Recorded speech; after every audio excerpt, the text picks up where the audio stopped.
আমরা যারা কানাডা বা আমেরিকা বা পশ্চিমের সকল দেশে সারা পৃথিবীর যে যে প্রান্তে আছি, আপনাদের সবার কাছে আকুল আবেদন থাকবে, আপনারা আপনাদের সামান্যতম যে যে অবস্থান থাকে আপনাদের প্রতিবাদ অব্যাহত রাখবেন এবং কখনো এই কালা কানুন এবং এই দেশে কখনো এই ডক্টর ইউনূসের কোনো আইন আমরা মানব না, আমরা মানি নাই, ভবিষ্যতে মানার চিন্তা করব না।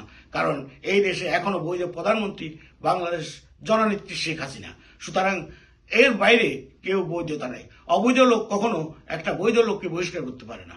তারা অবৈধভাবে এখানে ক্ষমতা দখল করছে, এর বিচার একদিন না একদিন এদেরকে কাঠগড়ায় দাঁড়াতে হবে ইনশাল্লাহ। গতকাল বা পরশু 2 দিন আগে আমরা একটা বাংলাদেশে একটা টক শো দেখলাম। এই টক শোতে বর্তমান রাওয়ার প্রেসিডেন্ট নাম আব্দুল হক, কর্নেল আব্দুল হক সাহেব এবং তার পাশে একজন রাজনৈতিক বক্তা তার সাথে টক শোতে উপস্থিত ছিলেন। তিনি বলতেছেন বাংলাদেশের 30 লক্ষ স্বাধীনতার শহীদ এর জন্য কিছু না, কান্নাকাটি হয়েছে 2000 লোকের জন্য। উনি 30 লক্ষ স্বাধীনতা যুদ্ধে যে 30 লক্ষ শহীদ হয়েছেন, এই 30 লক্ষ শহীদকে এটা নাথিং বলতেছেন এবং ওনার জন্য ওনার প্রতিপক্ষ ওনাকে তীব্র নিন্দার সহিত এটার প্রতিবাদ জানিয়েছেন অনেকক্ষণ ধরে। এটা সারা পৃথিবীর মিডিয়াতে আপনারা দেখছেন। এই কর্নেল আব্দুল হক একজন আইএসআই এর লোক। তিনি ছিলেন গোলাম আজমের ছেলে। মেজর আজমি, ব্রিগেডিয়ার আজমি সহ উনি যে সেনাবাহিনীর যে কলেজগুলো, স্টাফ কলেজগুলো আছে যেখান থেকে শিক্ষা দিয়ে সেনাবাহিনীকে পরিপূর্ণ করে তোলা হয়, ওই পরিপূর্ণ কলেজের উনি সহ এটার ধারক এবং বাহক ছিলেন এবং সেখানেই উনি আইএসের পাকিস্তান আইএসের লোক হয়ে উনি পাকিস্তানের সমস্ত কর্মকাঠামো উনি প্রশিক্ষণ দিয়েছেন এবং উনি এখনো রাওয়ার সভাপতি হয়ে উনি একজন কর্নেল।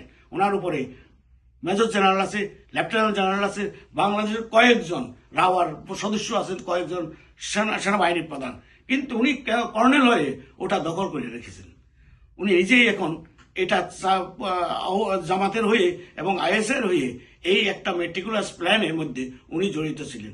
কারণ ওনার কথায় আপনারা যারা গত 2 দিন আগে গত 10 তারিখের যে টক শোতে আপনারা যারা কর্নেল হক সহ যা ওই আরেকজন বক্তা সহ যাকে দেখছেন চ্যানেলের এই টক শোতে, আপনারা অবশ্যই আপনারা যদি আবার দেখেন আপনারা বুঝবেন যে কর্নেল হকই একমাত্র আইএসআই এর অন্যতম সদস্য এবং বাংলাদেশে আইএসআই এর অন্যতম কাঠামো পূরণ করতেছেন।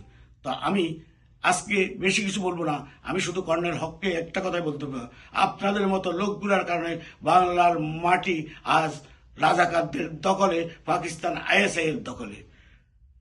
সংগ্রামী দেশবাসী, আপনাদের উদ্দেশ্যে আরেকটি কথা বলতে চাই। আজকে বাংলাদেশে 12 তারিখ।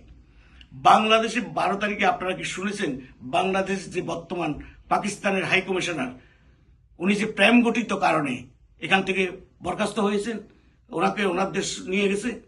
কারণ উনি 1971 সালে রাজাকার আল বদর এবং তাদের দোসর গোলাম আজমরা শাহ আমাদের 2 লক্ষ মা বোনদেরকে তাদের হাতে তুলে দিয়েছেন, আমাদের মা বোনদের ইজ্জত নষ্ট করেছেন। তারই ধারাবাহিকতা আজকে 54 বছর 53-54 বছর পর তাদের হাই কমিশনার হাতে